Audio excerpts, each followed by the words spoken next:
बाबरी मस्जिद गिराने के केस में बीजेपी के वरिष्ठ नेता लाल कृष्ण आडवाणी, मुरली मनोहर जोशी समेत 12 लोगों पर आपराधिक साजिश का मुकदमा चलेगा। सुप्रीम कोर्ट के इस आदेश के बाद से ही यह मामला सुर्खियों में है। अब इस मामले में एक बड़ा दावा किया गया है और करने वाले हैं मुख्य आरोपी इसी मामले के पवन पांडे। पवन पांडे अयोध्या आंदोलन के वक्त यूपी में शिवसेना के अध्यक्ष थे और शिवसेना के संस्थापक बाल ठाकरे के करीबी। 1989 में वो लाल कृष्ण आडवाणी की रथ यात्रा में भी शामिल हुए। राम जन्मभूमि न्यास के अध्यक्ष महंत रामचंद्र परमहंस के भी करीबी रहे। पवन पांडे का दावा है कि बाबरी ढांचे को योजनाबद्ध तरीके से गिराया गया और कल्याण सिंह के मुख्यमंत्री बनने के बाद ही इसे गिराने की योजना बननी शुरू हुई। हमारे सहयोगी सौरभ शुक्ला ने पवन पांडे से बात की है। बाबरी मस्जिद विध्वंस 25 साल हो गए। बहुत सारे राजनीतिक पार्टियों ने अपनी राजनीति चमकाई है इससे, लेकिन उस दिन आखिर हुआ क्या था? क्या वो जो ढांचा गिराया गया वो सोची समझी साजिश थी या फिर अनायास कार सेवकों ने आक्रोश में आकर के मस्जिद ढा दी? हमारे साथ इस वक्त पवन पांडे जी हैं। ये वो शख्स हैं जो मुख्य आरोपी भी हैं इस केस में और उस वक्त वहां पर मौजूद थे। शिवसेना के उस समय विधायक थे अकबरपुर फैजाबाद में और शिवसेना के प्रदेश अध्यक्ष थे। हम एनडीटीवी पर उनको लेकर के आए हैं। वो हमें बताएंगे कि आखिरकार उस वक्त क्या हुआ था, क्या रोल था उमा भारती का, क्या आडवाणी का रोल था और क्या रोल था उनका, क्योंकि अब सुप्रीम कोर्ट ने कह दिया है कि केस चलेगा। लखनऊ बेंच में 2 साल में केस पूरा करना है। हमारे साथ पवन पांडे हैं इस वक्त, उनसे बात करते हैं। सर, क्या था वो केस? साजिश थी या अचानक से सब कुछ हो गया, कार सेवक अपने आप आ गए और फिर वो ढांचा ढह गया, जैसा कि ज्यादातर नेता कहते रहे हैं? राजनीति चमकी है लेकिन नेताओं की उससे। देखिए, इसे साजिश कहना बिल्कुल गलत होगा, लेकिन ये पूरी योजनाबद्ध तरीके से जो तैयारी की गई थी उसी का हिस्सा था और उसी में यह बाबरी मस्जिद का ढांचा ढहा। तो ये मैं योजनाबद्ध तरीके से, चूंकि मैं उसमें जुड़ा भी था, तो इसलिए मैं ये नहीं कह सकता कि अटेंडम हुआ, एकाएक हुआ, बल्कि ये योजनाबद्ध तरीके से जैसी योजना बनाई गई थी वैसा ही हुआ। सर, क्या इसकी जो कहते हैं कि ग्राउंड वर्क था, जो इसका ताना बाना था, वो कल्याण सिंह के मुख्यमंत्री बनने के बाद शुरू हो गया था? देखिए, यहां मैं ये कहना चाहूंगा कि इसकी शुरुआत तो जब 1990 में 2 अक्टूबर और 30 नवंबर को तत्कालीन सरकार ने, मुलायम सिंह ने गोलीकांड कराया था। उसी के बाद पूरे हिंदू जनांस में एक आक्रोश था और आंदोलन की तेज शुरुआत हो गई थी। लेकिन इसी बीच सरकार बदली और भारतीय जनता पार्टी को राम जन्मभूमि के मंदिर, भव्य निर्माण के मंदिर के लिए बहुमत मिला और लोग इसको अपने तरीके से हटाने का प्रयास करने लगे। मैं यहां आपको बताना चाहूंगा कि जब माननीय कल्याण सिंह जी मुख्यमंत्री का शपथ लिए, उसके तुरंत बाद ये सारे लोग धर्म संसद में पारित उन प्रस्तावों को, जिनके आधार पर भारतीय जनता पार्टी को बहुमत मिला था, उसको लेकर अयोध्या में एक मीटिंग की गई थी, जिसमें माननीय मुख्यमंत्री जी कल्याण सिंह जी ने यह कहा था कि मैं राम मंदिर के निर्माण के लिए जो भी कानूनी रास्ता होगा उसे प्रशस्त करूंगा और राम मंदिर का निर्माण कराऊंगा। उस मीटिंग में थे आप? मैं उस मीटिंग में दिगंबर अखाड़े में था और भाजपा के सभी शीर्षस्थ नेता थे। आडवाणी जी, उमा भारती जी, ऋतुंबरा जी, विष्णु हर डालमिया जी और बहुत सारे लोग, 250 करीब नेता थे उसमें, और उसमें बात तय की गई थी। पवन जी, जब कार सेवा शुरू हुई 5 दिसंबर यानी 6 दिसंबर को ये ढांचा ढा दिया गया था। 5 दिसंबर को क्या हुआ था? मीटिंग हुई थी, उस मीटिंग में क्या हुआ था वो हमारे दर्शकों को आप बताएं। उस मीटिंग में कौन कौन था? मैं आपको बताना चाहूंगा कि यह 1991 में जब गवर्नमेंट बन गई तो सबसे पहले मीटिंग हुई उज्जैन में। महंत अवैधनाथ जी, जो गोरक्ष पीठ के महंत भी थे, वह उसमें धर्म संसद में यह प्रस्ताव लाए थे कि अब राम मंदिर का निर्माण होना चाहिए और साधु संतों ने इस प्रस्ताव को करके उत्तर प्रदेश सरकार को भेजा था।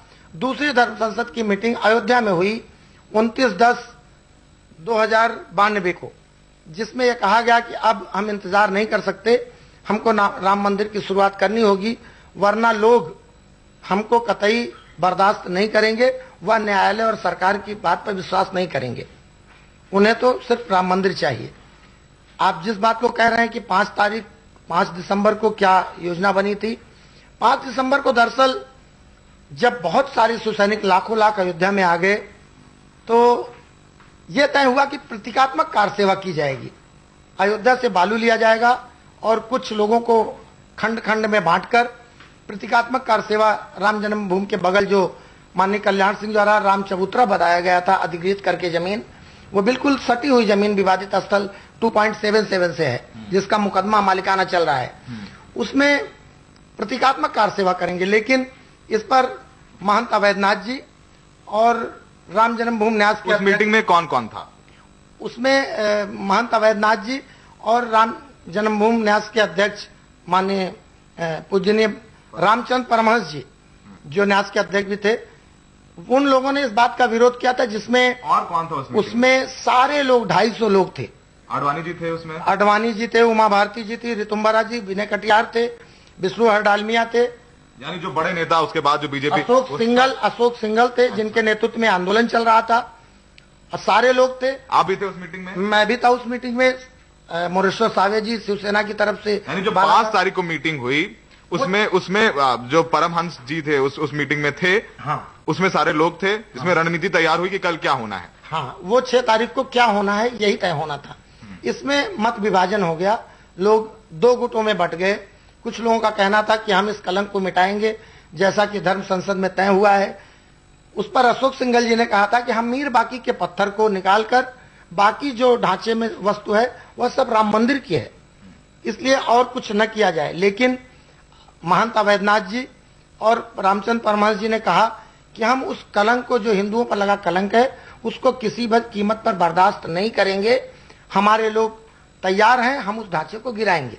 यानी आप लोग जो कार सेवक थे वहां पर, क्या उनको ट्रेनिंग थी, क्या तैयारी थी आप लोगों की उस वक्त? पवन पांडे जी, क्या आप ये कह रहे हैं? ये बात सही है कि ट्रेनिंग लगभग 1.5 सालों से चल रही थी और इस बात की सभी को जानकारी थी। ये ट्रेनिंग कहाँ हुई सर?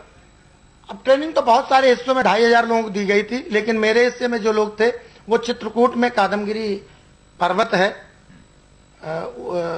उसी के पीछे ये ट्रेनिंग हम लोग पहाड़ पर चढ़ने, ऊंचाई पर चढ़ने का और पत्थर को काटने का। आप लोगों ने पूरी ट्रेनिंग थी? आप लोगों पूरी ट्रेनिंग थी। एक जो पूरा जत्था शिव सैनिकों का था वो भिंड में और चित्रकूट में इसकी ट्रेनिंग लिया था, जिसका अखबारों में भी इसके गिरने से पहले उल्लेख आ चुका है 30 नवंबर को शिवसेना के नेताओं के द्वारा कि सबको ट्रेनिंग दी कि हम ट्रेंड हैं और हम छोटे छोटे औजारों से उसको किस तरीके से गिराएंगे। फिर 6 तारीख को क्या हुआ? 5 तारीख को यह तय हो गया सारे लोगों के बीच, लेकिन जो और नेता थे वो दूसरी जगह लक्ष्मण टीला है वहां से 500 मीटर दूरी पर, वहां पर उन लोगों ने मंच लगाकर इसको प्रतीकात्मक कार सेवा की शुरुआत कराई। उन नेताओं में कौन थे? उन नेताओं में सबसे प्रमुख थे अशोक सिंघल साहब, आडवाणी जी, उमा भारती जी, ऋतुम्बरा जी, विष्णु हरडालमिया जी, बहुत सारे नेता थे, साक्षी महाराज और बहुत सारे नेता जो उसमें, सारे बड़े नेता जो सारे, और शिवसेना के भी डेप्यूटी और शिवसेना के भी प्रधानमंत्री, शिवसेना के भी नेता थे। अच्छा। प्रताप सेना के थे, विश्व हिंदू परिषद थे, बजरंग दल के थे, सारे वहां इकट्ठा थे। ठीक है, उसके बाद क्या हुआ? उसके बाद जत्था आना शुरू हुआ तकरीबन 10:30 बजे, वहां पर जो आई कार्ड के तहत आ रहा था, लेकिन जो वहां बीजेपी ने कितने लोगों को आई कार्ड दिया था सर? 80,000 लोगों को उन्होंने उस समय आई कार्ड दिया था, 6 लाख लोगों में से। अच्छा। जिसको लेकर जनाक्रोश हुआ और लोग बोले कि हम आज कार सेवा करने आए, पहले ढांचे को गिराएंगे। इस पर कुछ लोग ऊपर चढ़ गए, बाकी लोग जो पहले से ट्रेंड थे, जो कल बता दिया गया था 5 तारीख को कि वो इस तरह तोड़ेंगे, वो पीछे से चढ़ के उसमें सेंध काटी किए और रस्से से उसको एक गुम्बद को गिरा दिए। जब एक गुम्बद गिर गया तब उस मंच से नेताओं ने भाषण दिया, जिसमें उमा भारती जी ने यह बात कही थी कि एक धक्का और दो, बाबरी मस्जिद तोड़ दो। आपने सुनी थी वो बात? वह बात रिकॉर्डेड है, हमारे सीबीआई कोर्ट में भी है, मैंने भी सुनी थी अपने आंख से, उसका सबूत है। ये लोग कैसे इस बात को कह रहे हैं मैं नहीं जानता, ये जाने। लेकिन मैं तो राम के नाम पर, राम हमारे केवल देवता नहीं है, वो हमारी आत्मा है, हमारी संस्कृति है, हम हमारे रोम रोम में है। पवन पांडे जी, 25 साल हो गए, 25 साल में आप क्यों नहीं बोले ये बात? हम इसलिए नहीं बोले कि 25 साल से मुकदमा सरकार बनाम पवन पांडे, जो सरकार बनाम बाल ठाकरे था, और सरकार बनाम पवन पांडे चलने लगा और इन लोगों का मुकदमा अलग चल रहा था। हमने कभी भी न्यायालय में इस बात को नकारा नहीं है। हमने सीधे सपाट शब्दों में जब चार्ज फ्रेम हुआ तब भी कहा है, और जब 313 में जरूरत पड़ेगी तो मैं इस बात को कहूंगा। मैंने कोर्ट का सम्मान करते हुए अभी तक ये बात नहीं कही, लेकिन कुछ लोग इस पे अनर्गल बात कर रहे हैं। पवन पांडे जी, जो आज आपने ये बात कही है हमसे एनडीटीवी में, क्या आप सही ये सारी बातें कोर्ट में भी कहेंगे? मैं निश्चित रूप से बातें जब कोर्ट में मुझे 313 में पूछी जाएंगी तो मैं कहूंगा। इसके लिए मुझे कोई भी कीमत चुकानी पड़े, मैं पीछे नहीं हटूंगा। क्या अब तक आपका कोई बयान हुआ है कोर्ट में? अब तक मेरा कोई बयान नहीं हुआ है। बयान जब हम सफाई में मुझे कहने का अवसर मिलेगा, जो सीआरपीसी की व्यवस्था है। अब तक आपके वकील ने क्या कहा है?